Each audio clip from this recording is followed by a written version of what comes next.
Haresh, how are you, man? I'm doing great, Mukund. How are you? Where in Michigan are you, by the way? I am in the Detroit area. Is it very cold, cold or somewhat cold? I think it's been confusing this year. We are almost in the spring season, but the weather seems to be wavering by almost 20, 30 degrees every day. So there is Wow, bright sunshine, 70 degrees, and today, for example, is 50s. So every day morning, probably we need to carry an umbrella, carry a light jacket, maybe a rain jacket, be ready for what the day has in store for you. the good thing about living in Seattle, I live in Seattle, is that every day you know it's going to rain. After that, we plan from there. Yeah. So But it's in a way, the weather I would say is become the way life is, right? You don't know how your day is going to be. No matter how much you plan, how many things you put on your calendar, you yeah, never know. absolutely, I agree. It's good to connect again. I'm glad we got a chance to be able to talk. So one of the things, Harish, give a 2 minute background. I know that you and I spoke for a little bit. Give a 2 minute background just about yourself, your work at the mid-sized company, then you got acquired by Tech Mahindra. Give a little bit of a 2 minute background and also the kinds of things that you've been involved with. Sure, Mukund. So been in the tech industry for over 20 years now. Predominantly was with a mid-sized boutique shop doing ERP implementations, and then got into sales and marketing, ran the marketing engine for, which covers the whole spectrum of lead generation, demand management, demand generation. And then this company got acquired. So this company was thirdware, headquartered out of Mumbai, got acquired by Tech Mahindra 2 years back. Worked with Tech Mahindra for 2 years, and then kind of got used to working for a mid-sized company where not you are not the boss, but you have a lot of flexibility and independence as well. So that kind of made me separate from Tech Mahindra start of this year. I've been passionate about real estate, was doing real estate on the side. So I thought this might be a good time to jump in full time. So as we speak, I've been full transitioning myself full time into real estate, as well as started my own tech company. Very nice. So tell me first off, 20 years ago when you got started to now, the services and the consulting industry has dramatically changed. Obviously, 20 years ago, Infosys, Wipro, TCS were on the rise. Now it's a spectrum of those three plus Accenture, Cognizant, like IBM, etc. Right? That's one thing. But also with AI, there are a lot of things that are going to change about consulting. There are a lot of things that are changing about consulting. What is it that you are seeing consulting services, whatever you want to call it, right? What are you seeing? What are you seeing that is dramatically changed over the last 20 years, or even over the last 5 years, for example? See, uh, being in the tech industry for over 20 years, I can tell you that every 5 years, there is a revolution that happens. If you remember way back in the 90s, there was an ERP era. Everybody spoke about ERP. I mean, Yeah, people who could define or spell ERP got a job. That was the situation, right? right, right, And then came the era of BI, CRM. Then came the era of RPA. Now is the era of AI and ML, right? right. Now, situation is that many people seem to be wanting to do AI, but the problem is what is that? How do we apply that new technology? That's where I would say the enterprises today are in that flux situation where they have a little bit of idea of what AI can do for them, but then the question is where is the ROI? Okay. Mm, Uh, in my experience working with the auto industry and manufacturing industries from an IT perspective, I would say is yeah. there's a lot of potential where we could automate. One is the learning aspect, which means that today the time to market for an auto company or for a manufacturing company is shortened. Gone are the days where a tier one automotive supplier would have like 2 years to do an R&D or to work out and come up with a new model. You have to quickly churn new products. You have to quickly churn new features. That's where we could leverage AI. So one of the use case, for example, could be if you apply AI and look at what you have done in the past 25, 30 years, and what are the features that are most liked by the customers? What are the learnings in doing few things? and how could you quickly apply that learnings to be able to give a response back to your customer. And this I'm saying from a tier one or automotive supplier perspective, or for a manufacturing. What is it that you have done in the past? How can you apply that quickly? Look into the engineering failures that we've had as a company, and quickly apply that, and to be able to come up with the right product configuration, to be able to come up with the right pricing strategy. That's where I feel could be a big potential for manufacturing and automotive companies. The second aspect also could be looking at your branding or your positioning. If Hmm. you can apply AI across the spectrum of information that is available in public and private domain, right? What are the customers talking about your product? What are they feeling for it? What are the few features which customers are talking about your competitor? Now, this requires collecting information from a lot of sources, putting it all together, and making sense out of it. If we try to do it humanly, it may take us months. But the Yeah, yeah. problem is, in this day and age, we don't have that liberty of time. We need to quickly, there's a term called fail forward, right? We need to quickly fail forward, learn, and implement. So that's where I feel AI is a game changer. Are people in the first tier, tier one suppliers, are they already starting to use AI in some of these areas? And are they using it more towards areas for growing the revenue and the top line? Or are they using it more to cut costs right away? Because the easy opportunity is to cut the cost, right? For Right. example, I had 400, 500 people in customer service. With AI, I can reduce it down to 200 people. Or I had 10,000 people who are doing sales and support. Now I only have 7,000 people because I've automated. Or is it more towards, okay, how do I build new capabilities? How do I build new features? How do I offer new services that makes it easy for us to grow revenue? How do they look at these two things?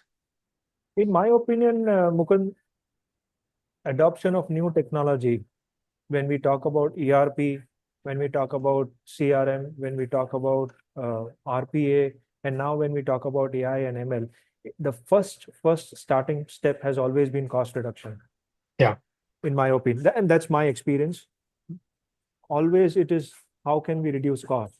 For example, how can we reduce cost in the SG&A area? How can I apply AI, ML, and see how I can reduce my sales, general, and administrative expenses?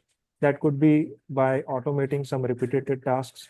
That can be automating some of the learnings that the team has, so that they can quickly churn out and reduce the turnaround time. So I think the first wave or the first baby steps would be cost focused. And then you shift your attention to, how can I now grow my sales? How can I grow my top line?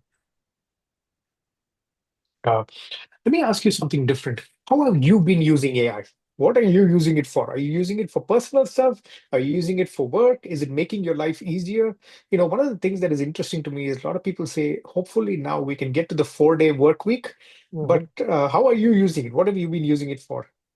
Predominantly, I've been using it as a realtor and as a tech, you know, being just starting off my tech company. I've been predominantly using it for content creation, in terms of, if I have to go and meet a customer, what is it that maybe the customer may be wanting to hear, right? So AI is, so if I end up, if I don't use AI, I'll probably spend few hours doing that research and analysis, which today is available to me within maybe fraction of a minute or few minutes. So that improves my turnaround time back to the customer. Plus, I'm able to be more comprehensive, or able to articulate more what the problem could be and how a solution can be designed for a customer. So, content creation definitely, and improving my turnaround time. Are tier one suppliers already starting to use it for product development and product creation? What are they using it for? I mean, I would assume that there is a big shift going on even in the automobile world, which is multiple shifts. One is towards autonomous cars, another one is towards electric vehicles, and the third one, probably more than anything else, is becoming more as infotainment centers, as opposed to previously cars were just vehicles that you drove from place to place. How are the tier one suppliers responding to those changes? Are they saying, okay, we need to make the car itself AI enabled, AI ready, AI native? Hmm. I think if we divide that into two parts, Mukund, one from a tier one auto supplier. Yeah. Uh, where if they are able to see the problem for the tier one supplier is to be able to come up with a perfect solution that the OEM is asking them. And if they can leverage AI to be able to improve their turnaround time and come up with the product specifications, come up with a pricing, come up with a better configuration for that assembly product, that could be a big win for the tier one. Because if you look at the margins for a tier one, they are pretty narrow, right? So, but if they are able to implement or leverage AI to be able to, service their customers better, one. Second area predominantly feel is, see, the warranty is a big issue in automotive, be it for Hmm. the OEM, be it for the tier one. Can we leverage AI to be able to improve that entire warranty space? No matter what size of the company, every company, in my experience, be it an OEM or a tier one, is struggling with warranty. Many a times it is still manual processes in this day and age. The systems are disintegrated, it's a manual process. So these are the two areas. One is the product development, second is the warranty. That's where I feel AI can be leveraged. Now, from an OEM perspective, right? Again, when it comes to one is the product design, definitely AI can be leveraged. And every aspect of that product development, be it passenger safety. See, today there is a big shift that has happened in the auto industry. Today, you are not a passenger, or you are not a driver, you are a consumer, right? And the only difference is, as a consumer, you are sitting inside the product as Yeah. compared to a consumer of other products where it's outside of you. Now, when you're sitting inside that product, what is the experience that you want to give to your consumer in terms of the climate, in terms of the ease to drive, in terms of customization for, so for example, if my family owns a car, the same car is being driven by me, the same car might be driven by my wife, the same car could be driven by my child, my daughter, right? Now, if how can AI be leveraged to give me that experience that I want? Probably Yeah. I don't listen to jazz music. I would more either prefer country music or Indian Bollywood music, right? My daughter may be preferring rock music. My wife might. So I'm saying that entire consumer experience that can be delivered in a vehicle to and AI definitely can play a big role there. That's an interesting point that from being a driver, you become more of everybody becomes a passenger, right? We'll get there some point of time over the next few, years, decades, whatever you want to call it.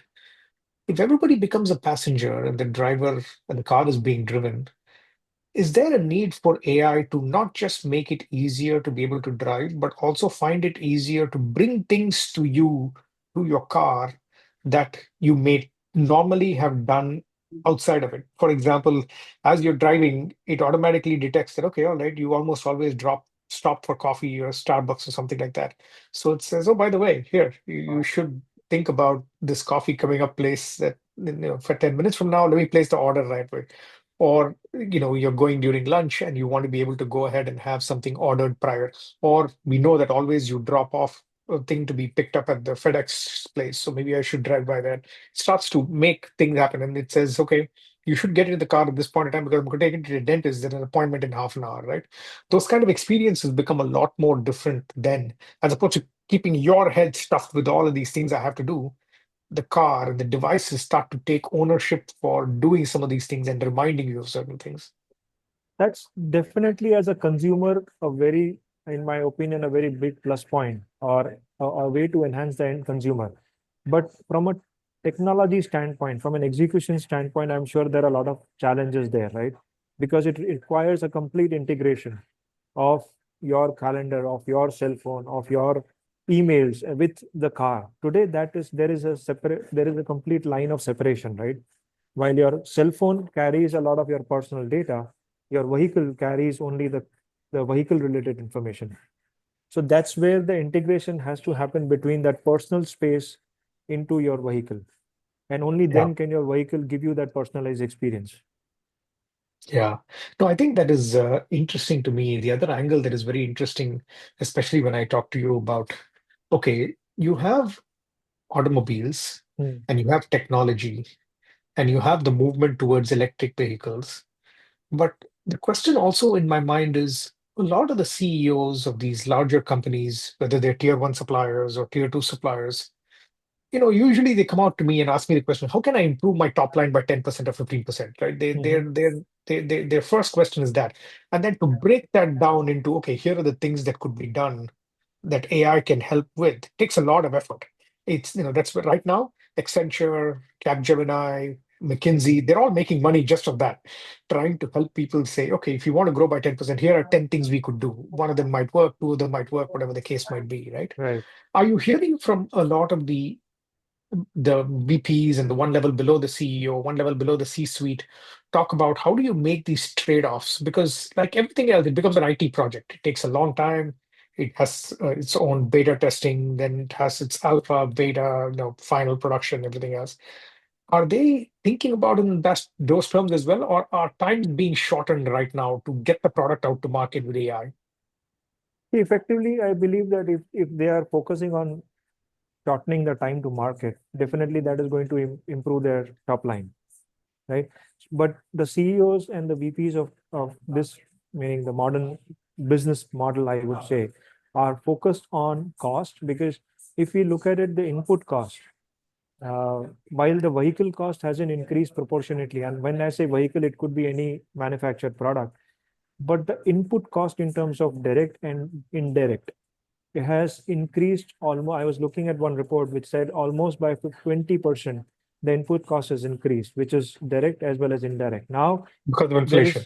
is inflation, availability of skilled labor, availability of material at the right time and the right place. So, but the final price of your product hasn't increased by that ratio. So the biggest question that businesses would have today, how do I fill the gap? Yeah.